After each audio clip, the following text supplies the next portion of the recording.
And we begin this evening with a question from Ruth Noons, who can't be here tonight, and she asks, some students have to wait months to receive the counselling that they urgently need from the welfare service. What's being done to improve this? Kate Hawkins. So, for example, some new things that have been introduced this year, which have already shown improvements in the waiting times, include a new triage assessment. So students can now call in a lot faster to the Wellbeing Centre and get direct information about what is best for them in their situation and what best support they can be provided with so they can go down the right pathway more efficiently. They've also introduced a one-off appointment with counsellors so that students don't have to wait so long for a big chunk of, for example, 6 weeks sessions of counselling. They can just get one-off appointments if they need to be seen faster. But I think it's also important to note the kind of the wider work that the Sabb team are doing on wellbeing. The Wellbeing Centre is one way in which our students have access to support around their wellbeing and their welfare. And as a Sabb team this year, I think we're really pushing for a holistic approach across the university so that not necessarily everybody is directed towards the Wellbeing Centre, but that actually they can get the most appropriate support for them. So Ben and Kate have been leading on quite a, do I want to use the word revolutionary? That's quite a good word. A kind of approach, a big approach to personal tutoring and readdressing how we're looking at that, having a more pastoral side to that as well. I'm looking at kind of some specific welfare issues so that hopefully people won't always be directing themselves to the welfare centre. Actually, we can tackle the problem more widely as well. The university has promised to undertake a huge review looking at its personal tutoring system, which is something that lots of students have addressed as a problem. So Kate and I have done quite a lot of consultation exercises. So with all our kind of elections training and of our new reps, we kind of asked for feedback on the tutoring system. We've also been running all kinds of focus groups, and as a result, the university has set up 2 work streams: one looking at academic tutoring, and one looking at pastoral tutoring, and looking to reform the whole system. I think the key to solving this issue is addressing the issue of welfare at a college level and not at a university level, because yes, we can keep chucking more and more money at the Wellbeing Centre. I think we need to do that with increasing numbers of students, but we also have to tackle an increasing issue that is across the universities about increasing mental health issues. And a lot of those, if we can provide the provision at a discipline and college level, we can address them much quicker and with more kind of effectiveness and for students. So part of our review is looking at how to embed welfare and support services within the disciplines themselves. So we're hoping that will be the huge outcome. Ultimately, I think it will come down to investment from the university, but if we can make our case strong enough, then I think we've got a very good case. In a student-led campaign on both sides, should you all as Sabbs remain impartial in the NUS student vote? And we'll start with Matt Bate. Okay, first I'd like to just say on this that the Guild is 100% neutral. The Guild as an organisation is neutral. It has to be. If it's not, then it's abomination. And I think that's firstly very clear to put straight that the Guild is neutral. However, the sabbatical officers are political. Students are elected to lead the Guild, and the students benefit from our judgment as well as actually electing us as people. So through that, we believe that in our jobs professionally, we see that the benefits from NUS are great enough that we believe it's important that students can see the facts. And so we're campaigning as sabbatical officers, as current students here at the university, which sabbatical officers are, we're campaigning to ensure that the facts are put across. And that's our main role, really, is to ensure that the facts can be seen. Rachael Gillies. Yeah, I think Matt's made some really good points on that. We are doing this within our professional capacity. It's not a decision that we made lightly. We sat down as a sabbatical team, but we do also, in our roles as students and as elected political leaders, have a responsibility for our organisation as trustees. There will be financial implications of us leaving the NUS or having a de-affiliation. There will also be reputational potential aspects to that. And these are decisions that we have taken in that capacity as students. I think it is really important to emphasise, as Matt says, that the Guild will remain neutral. We will not have the support that we might in our other campaigns. We are doing this as students as much as the other campaigners are. We will be responsible for all our own communications, all our own artwork, all of our own campaign ideas. And actually, we're not necessarily leading it. We're acting as co-creators with students who also believe this. And I think it's a great thing that this kind of these kinds of discussions are coming to the forefront, and I think it's important that as elected leaders and who people have put their trust in, that actually we get involved in that and that we can be a part of that debate. We will listen to our students. We will also want to make sure that it's a fair campaign as far as possible. We realise that the sabbatical officers do have influence in certain places, and we want to make sure that we've consulted with our students. We want to make sure that both sides of the campaign know exactly the same things as we do within our capacity, and we've been working really hard on that with both sides of the table so far. Given the events of the past 7 weeks regarding the cancellation of the football varsity in conjunction with the publishing of certain expose articles, do you feel that the university and Sabbs do not accurately represent the 7,000 members of the athletic union? And I also found that question rather confusing, but I think by represent he means support. That does the university and Sabbs support the views of the 7,000 members of the athletic union? So Andy Higham. Well, I hope that I support the views of the students. Just that's kind of my role. If I'm not doing that, then I'm really doing badly. But yeah, in terms of trying to support the opinions, I think a really important part of my role is going out to events and getting to know students and getting to know their own opinions. And I have to say straight away that as the athletic union is part of the university, it's not part of the guild. From that kind of line, that we do not encourage any kind of lad culture or anything like that. It is completely and utterly banned, and we do not support that in any way. From that point of view, we have had certain members, as you all know, break those rules, and they are being dealt with by the university. Matt Bate. I think it's important that the Sabbs are seen to represent the students, especially I think from the AU's perspective and also the Guild. I think in issues such as this, when you become a sabbatical officer, you see both sides of the coin, and it's a very difficult question really, because I know for a lot of students they'll see a big headline cancellation, such as the football varsity, and maybe attribute it to the thing that's most obvious. But I know from this point of view that the cancellation, it was due to the antisocial behaviour in town at a much higher level than previous Freshers' Weeks. The community were not very happy at all. And the university, although it has primarily has a responsibility to its students, it also has a responsibility to the community.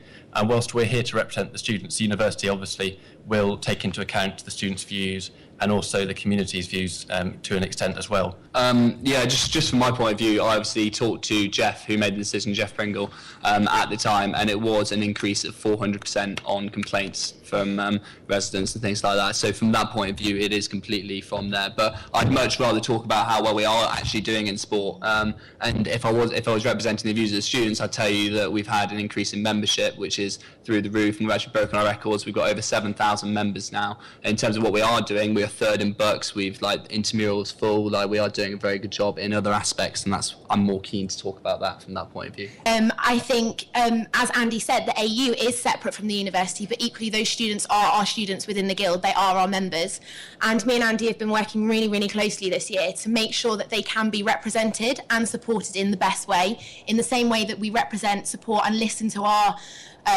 11,000 other students. They are just an integral part of the Guild in the same way. Me and Andy are working very closely to forge those relationships with the university. We now have introduced one-to-ones every 2 weeks, and as part of that we introduce the Director of Sport and our Chief Executive, Tracy Costello, every month, so that we are keeping those communications alive. It means that we can also introduce opportunities to work collaboratively on campaigns. We can actually make the voice stronger of all of those students, and hopefully make sure that sport is represented within the Guild as much as it is the university. Yeah, I think it's just important to say as well that all throughout the first few weeks of term, we were there fighting for student societies and also for clubs in conjunction with the athletics union, because I know the university have to make a decision on this, and they'll have on one side the community saying you should cancel everything, you should, and not just saying the community as well, but they'll be under pressure to cancel things and to get rid of clubs. But we were there saying, no, you should not get rid of a club. You should not do this societies. It's much more important to take a more progressive approach and work with those societies to improve in the future. The Students' Guild and the university itself have both pledged to pay all their staff the living wage, now £7.85. I would like to ask the sabbatical officers why they have not looked into accreditation. I can't even say it. Can you say that word for me? Accreditation? Accreditation, thank you, from the Living Wage Foundation. And we'll start with Rachel. Yeah. So first of all, I think it's really important to note that we are recognised by the Living Wage Foundation as a living wage organisation.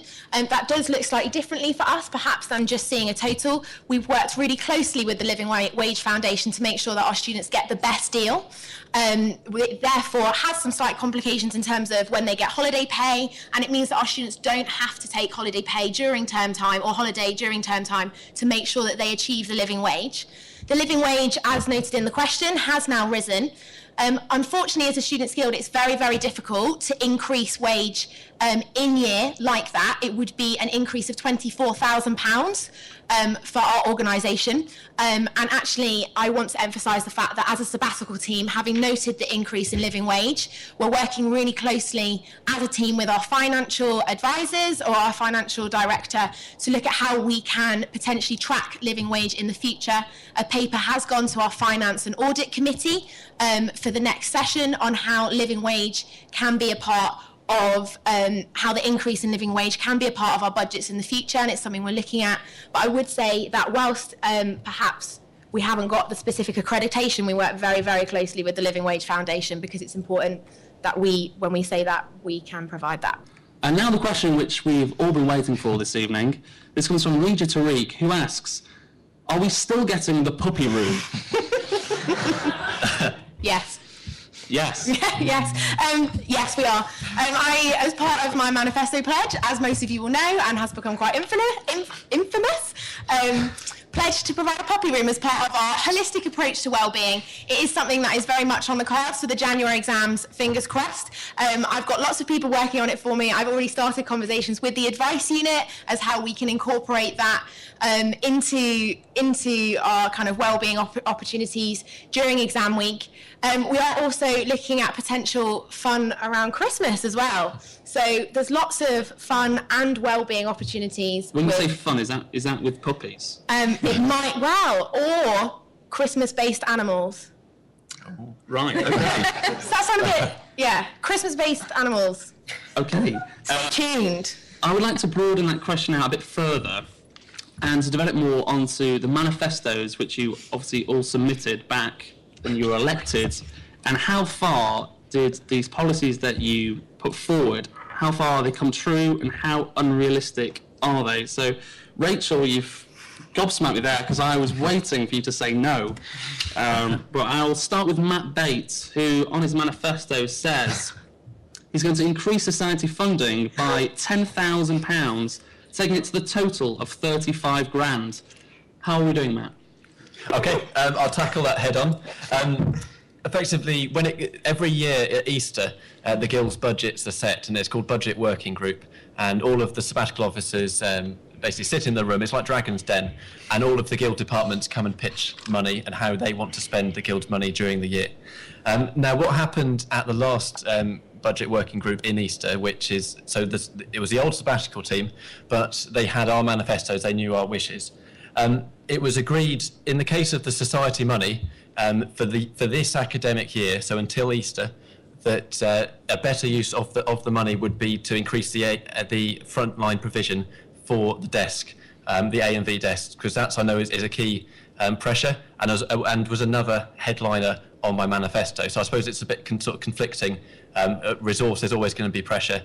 So the previous team decided fairly, I think, that was where it was most needed. However, I very much have not forgotten that that promise on my manifesto. So when it comes to the next budget working group, I'll be lobbying hard for that.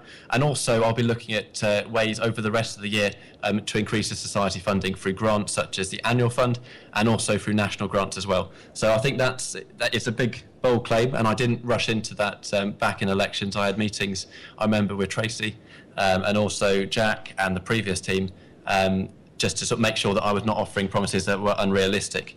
So that, I think, is important to do research before you get elected, and that's where it's at with the society money. So back to the question, how much money have you actually raised that's not gone to the help desk? Currently, the money income for societies is £3,000, and that was through the Arts and Culture Fund and through the Naomi and the team there at Arts and Culture, which is the university department. So £3,000 has been pledged by Arts and Culture this year, which is really good. Kind of the Arts and Culture societies really benefit from that money. So I'm pleased that they've given that, and I think that will really help our societies. Okay, and also a big part of your manifesto, Matt, was about the media, which I'm sure a lot of people sitting here today are part of. Yes. So you say that you're going to double XTV's annual budget due to the rising equipment costs. How are XTV doing? The annual budget at least was doubled. So yes, I did it. Excellent. And obviously a big point of Expression, which is debated year in, year out, is install speakers that play Expression throughout Devonshire House and in halls. That's correct. I'll tackle both of those separately, the two sort of parts of that.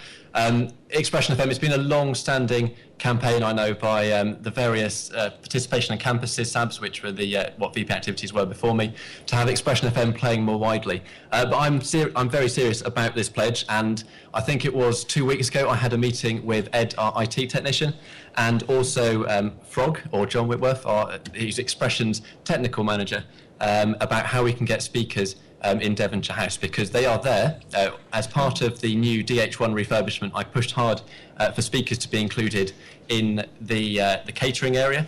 I originally wanted to have it throughout Devonshire House, but the student feedback in the consultation for DH1 was that there aren't radio, and I don't want to overrule like all of the students here at Exeter through one particular group, especially one that I've been associated with. So we've gone for an area where it can be installed, and the speakers are there waiting. It just needs a wire. Watch this space. I'm going to bring this out now to Rachael as well, because both of you had similar points on your manifestos about a loyalty card scheme. Yeah. I believe this is in the process. Yep. Where is it now? So we're very much in the process of this. As part of our summer kind of workings, me and Matt made a vision for loyalty from the Sabbatical officers. And that was presented to the departments in the Guild who would support us in making this happen. So that's the commercial teams and the comms team, the communications and marketing team. As part of that, we got the ball rolling. We did some work on that. At the moment, it's sitting with a company who are waiting to get back with us for some quotes. Hopefully, we're looking at introducing it in year, but certainly I know that me and Matt are very passionate about making sure it's in place for September. Ben Street's part of your manifesto was to create more spaces for group study. This is obviously a big thing in Exeter, wherever you are, despite kind of the loft conversion and DH1, they're always filled up, no matter how many more spaces we're getting. How are you doing for getting more spaces this year? Okay, so this, as we said, is a real issue for students here at Exeter, and it isn't helped by the fact that we've had increasing numbers of students year on year. I will kind of refer to the wins that we've had, with the loft being a new study space, and that's added 140 study spaces. And as we've seen, it's a very popular study space and people go straight into it. It also shows that there is a great demand and desire for it. The issue, I think, with the whole issue of study spaces is everyone gravitates towards the centre, and the problem is there's limited space in the library, so a lot of the work towards increasing the amount of group study space and kind of study space in general is tackling the issue of the library and what libraries are becoming. So I meet regularly with Claire Powell, who's the head of the library, and we've had numerous discussions about how to increase study space within the library, but also group study spaces, and we've had success in that, and the fact that the library is undergoing a review in terms of looking at how it kind of its storage for books, and making sure that where possible we can be more effective with the use of space, because there are still empty shelves and actually increase study spaces. In terms of group study spaces, we're trying to look at keeping the more popular group study spaces such as the loft and kind of around campus DH1 open for longer hours, but we're also looking at other spaces on campus. So we, like, based on the model of Amory Study Space, which is a very popular one, I've gone on various tours with members of campus services looking at other key areas. So we're looking at places in Queens that could potentially be looked into as new study centres, places in the business school. So it's just about trying to open up as much as possible. The only other place is the old library, and that still is quite vacant, so we're looking at that as another potential space. So, as I said, it's an incredibly tricky issue because as soon as you introduce more study space, it gets filled straight away. So we keep pushing with the university, and I think on the horizon we will make some progressions. The problem is they'll probably be filled straight away. Just to clarify, on the loft, is it a silent study space or not? Because I'm confused every time I'm in there. So the answer I'd have is we wanted it to be kind of both. So we have a silent study space on one half, and then it's cordoned off, and then you have a group study space.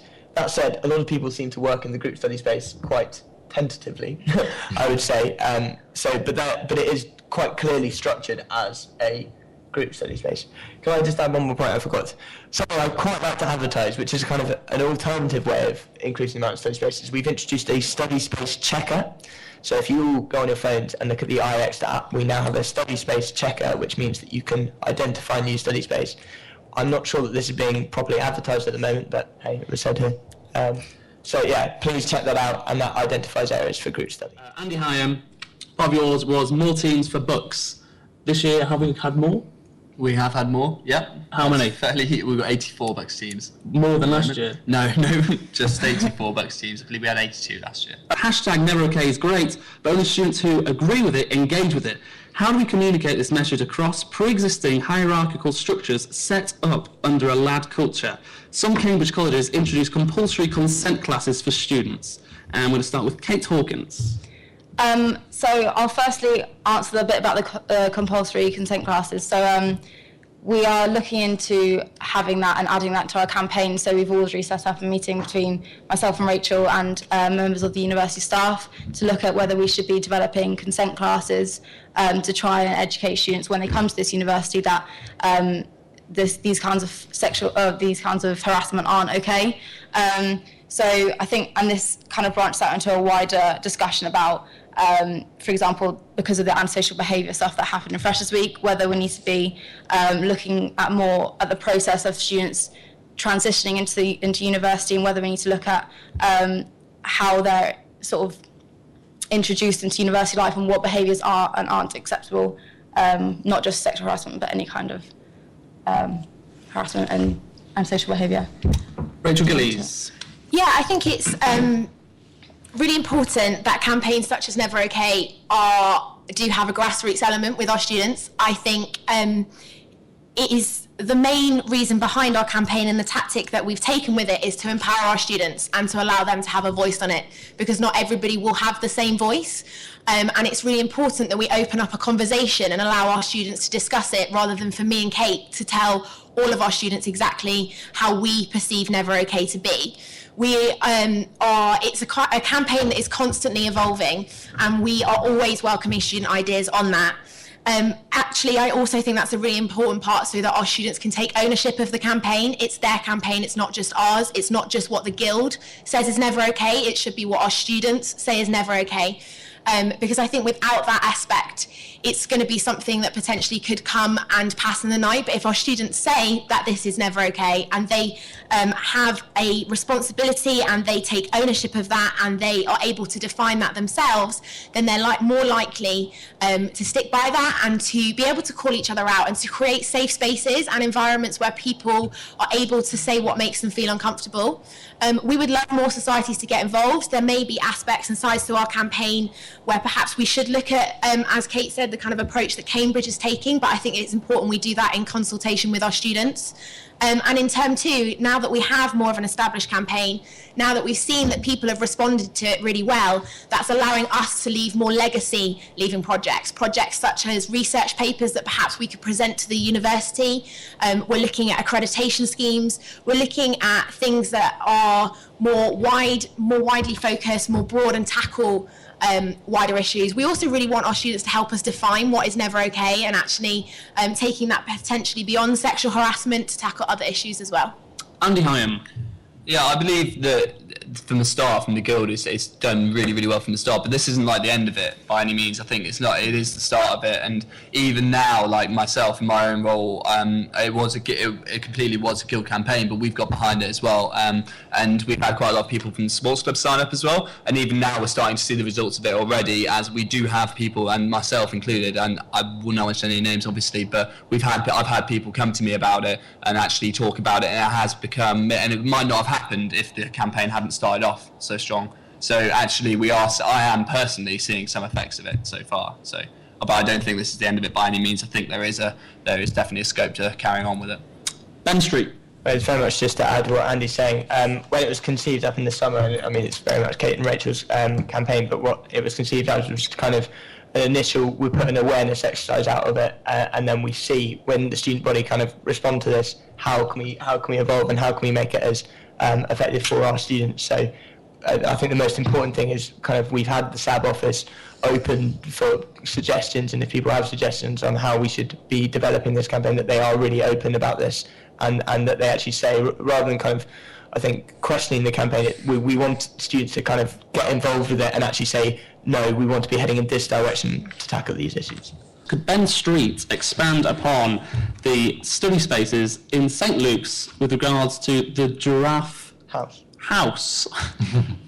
So I have been working on LSMG, and LSMG is the Learning Spaces Management Group, and they have been providing regular updates on the development of the Giraffe House. I'm pretty sure, whilst I'm not 100% sure, I think it's been postponed, some of the work. But actually, once the current issue of study space on St Luke's, which I'm aware of, an issue, the library is incredibly full, will hopefully be resolved once the Giraffe House is fully in use. In the meantime, we encourage students to look at cross keys. I know it's not the best place to study, but to fill in and work there, where our Guild pop-in services. But we are, I mean, it's something that I can't kind of answer with a solution at the moment, but we are very much aware of the kind of study space issues at St Luke's.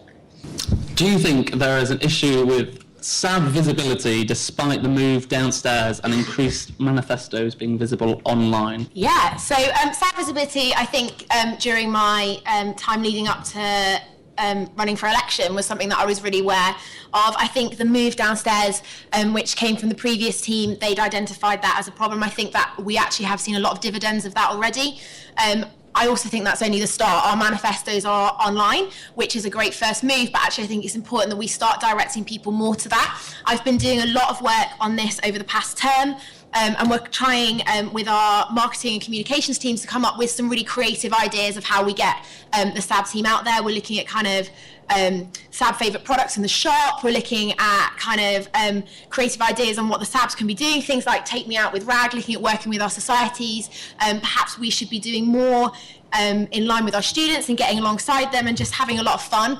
The Guild, one of the Guild's kind of branding and it's part of its identity is fun, and I think our team is really keen to make sure that the Sabbs are a part of that, and a part of that as well is making sure that we get the message out across about what the Sabbs are there for. I think there's steps that have been taken. I think there's more to come this year, and I think hopefully more will be left as legacy as well.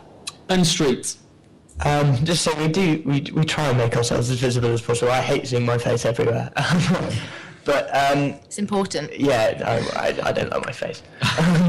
But we've done a lot initially. At the beginning of the term, we ran around campus literally trying to speak in as many welcome lectures as possible, and we planned over the summer a kind of full agenda, as it were, of going and giving introductions, and that was a very useful thing because we were promoting our representation elections. So we've done a lot of kind of trying to get on a personal contact level rather than just kind of putting posters up. We are doing some interactive stuff.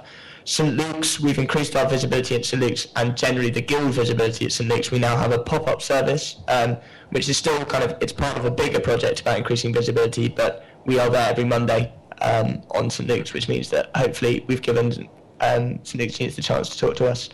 I think, as the question mentioned, I think a key part of it is also once we've established who the Sabbs are, it's what the Sabbs do.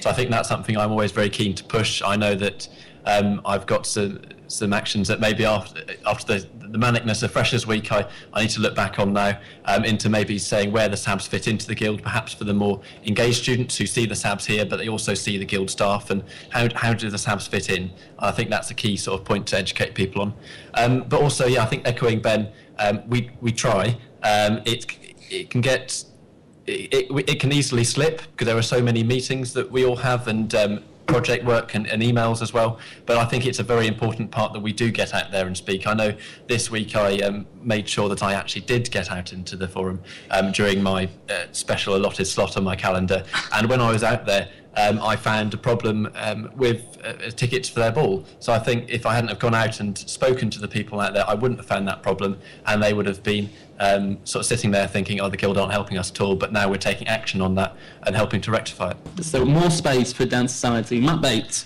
Yes, thank you. Dance Society, I've been working with George here on this, and it's been I must say, one of the most challenging issues to solve this term, because whereas with money you can always find money somewhere, you can sort of search high and low for sponsorship. With space, you sort of have what we've currently got. It has been very frustrating in the last few years because we've lost Nightly as an activity space, we've lost Hope Hall.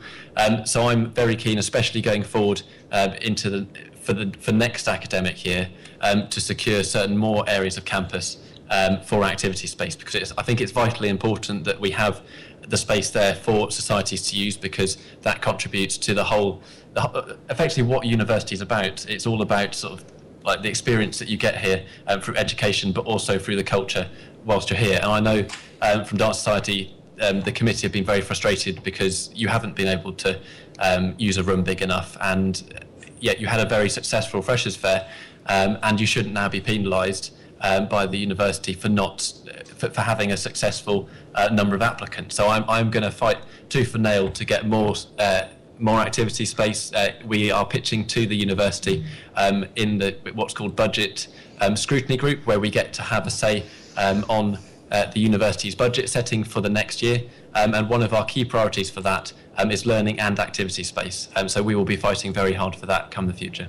I did a lot of arts. I did dance, music, theatre, singing, and actually I'm very passionate and worried about this, and I would urge any future sabbatical officers in this room and future students to actually really stand up and fight for this, because it's something that, as universities become increasingly kind of under pressure to come up with lecture space and study space, that we actually look at preserving all of these activity spaces. So it's something that we are genuinely fighting tooth and nail for, and we put a hell of a lot of time into. That was, are you legitimate?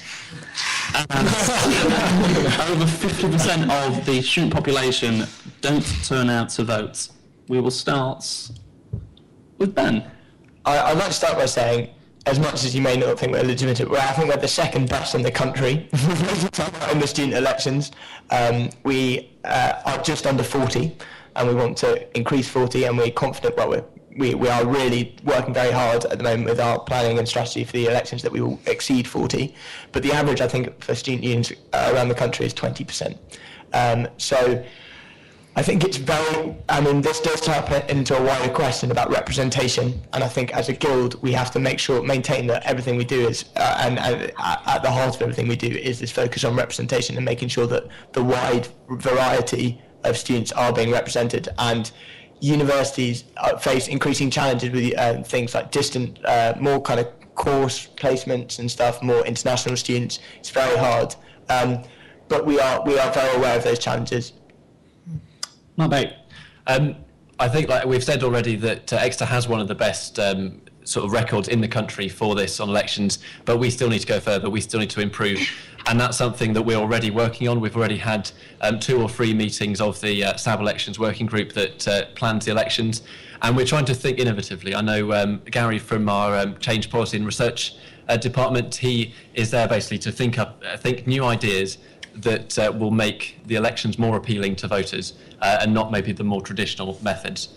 So through that, I know through making like return of maybe like Sabb selfies during elections, and also looking at the way that the things like flyering as well through the student idea has been banned. So I think it's constantly trying to not annoy the voters, but to engage them and also make them want to engage. Well, firstly, I'd like to point out that over 50% of people don't vote for us. They don't not want us in office. I think that's part of the point to make. I think people who get involved and understand how the university work and want to make change themselves have voted for us to try and make the change for them.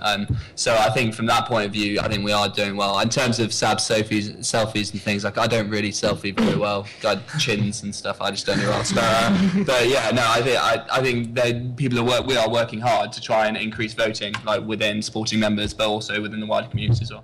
Visit every society during his year in office.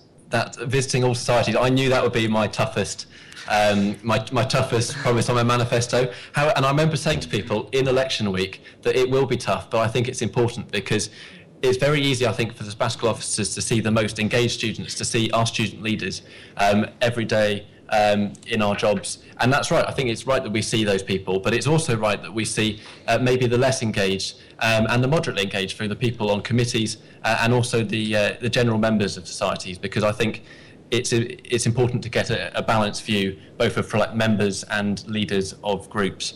I'm a man of spreadsheets. I have many spreadsheets, and one of them is the society visit list. So I can assure you that it's all being tracked and details of all of them as well, and where and when I visited them. Answer the question, Matt. How many have you visited this year? I've visited so far 27 out of 220. Yeah, there's a mountain to climb, but I'm going to climb it. Basically, campus is getting busier. The round's carnage because no one knows whether to queue or just to go to the bar. It's a bar, go to the bar. Glad we covered that this evening. And how can you guys, as the sabbatical officers, make sure that we have high student satisfaction as a result of the campus getting busier? We'll start with Rachael. I think if I allow each of the vice presidents to kind of talk about the role that they have and we play in this, because it is a big priority for us this year. It has formed a lot of our thinking and a lot of the work that we've been doing over the past couple of weeks. I myself sit on University Council, which is the governing body of the university, and I sit as a full voting member. And within my role as president, and as part of that, I lobby the university. I make sure that the university knows the effects of the student experience or the effects of the expansion that is having on student experience. It's also important to note that there are controls on that, and the sabbatical officers are consulted. And as part of that, we consult our students. We feed in constantly through our various channels to the university about the effects of it. We are concerned. We hear our students' concerns, but please know that as our students, we are constantly feeding this back. We know perhaps the vice presidents want to talk more specifically about how they're doing that in each of their roles, but I am doing it across the board on a very general level in my capacity as president. I kind of wish that you had quite senior university officials here sitting on this panel to answer that question, because I think it's central to everything we do. But that's also why we exist. And as Rachael said, we're very lucky to sit on a lot of very senior university bodies, and most of my time sitting on those meetings is basically saying prioritise the student experience. I've said something wrong. But I think in terms of my priorities in my manifesto, one thing I'd really like to highlight is the push that we're putting on the reduction of student-staff ratios. I think Exeter is a great university, and as I said, we're in the top 10, but actually I think one of our big problems is looking at student-staff ratios, and actually the University of Exeter has promised in its education strategy to offer a face-to-face education experience, and I quote that at them at every single meeting, because I don't think it's something they're necessarily delivering on, or at least not to all students. The only thing I would also like to say is we've monitored the situation of student numbers throughout the summer, and we did everything to protect certain disciplines that were at capacity, and we kind of had a blacklist of certain disciplines where we were like, you cannot increase the student numbers to these because it will completely ruin the student experience. So it's hard to say how much power we do have, but I think it's important that our role exists, because we know it's central. It's a central part of our roles, and we do at every single point push it as a priority. What we're trying to do is expand the playing capacity for our own intramural teams. We're full this year. We had to add an extra intramural league for netball. There are things to do in terms of that. So what we're doing in terms of that is really trying to push the university to either expand out into the community, which would be a great thing, but also to not improve our own facilities, but increase our own facilities. And lastly, Matt Bate. I think one of the key areas has already been covered today in terms of space. I think really as more students come onto campus, and every year that there's a new group of first years of the higher intake, that will only increase the pressures on space through societies, through study space. I mean, also, if you have more students here, then students are going to have to live further away. If they live further away, that means they have to spend more time on campus, because they won't go home in between a 2-hour lecture. They'll stay on campus during a 2-hour lecture. So it's all a knock-on effect. And I know from the university's point of view, they're ambitious. They want to grow the university, which is good. However, student experience needs to be preserved. Otherwise, I think really that's what the university stands for is a threat. As a Students' Guild and as sabbatical officers, our main priority is to make sure that the student experience is preserved, and we fight for it every step of the way. Going back to your point on accommodation, I think, mine and Rachael's, it was very high on mine and Rachael's priorities on housing, not just on campus but also off campus. And I think it's important to point out that every student that applied to this university as Exeter as their first choice did get accommodation on campus. It was only people with their second choices that did. But that ties into everything that we're doing this term. We're involved in rent setting at university, making sure that all of their accommodation is up to standard and at the right price for students. Should we be worried about not being able to graduate this year due to the marking boycotts that we got another email about today from Janice Kay? We'll start with education. I knew it had to come up. We cannot support the boycott due to the impact that it will have on students, and we have stated that clearly on the Guild website, but we do have sympathies for all the staff that are affected, and I think our priority as a Guild is to push the unions and the university to meet as much as possible to push for a resolution that satisfies all parties. We understand that we have a very important role in facilitating these meetings, but also making sure that students and student worries and student views on this are kind of added into the mix at every single point. So what I would say is, please, in the next few weeks, there will be more communications about this. There will be invitations to open meetings. Please do attend them if you want to speak up on this. In the meantime, we'll do everything to protect the students. Thank you very much, and that concludes our Sabb question time here in the Alumni Auditorium for this term. Join us again in term 2 to see if tonight's scrutinisation has had an effect. Coverage will continue on Expression FM with Jack Sheeran for the post-match analysis. Thank you much for all attending.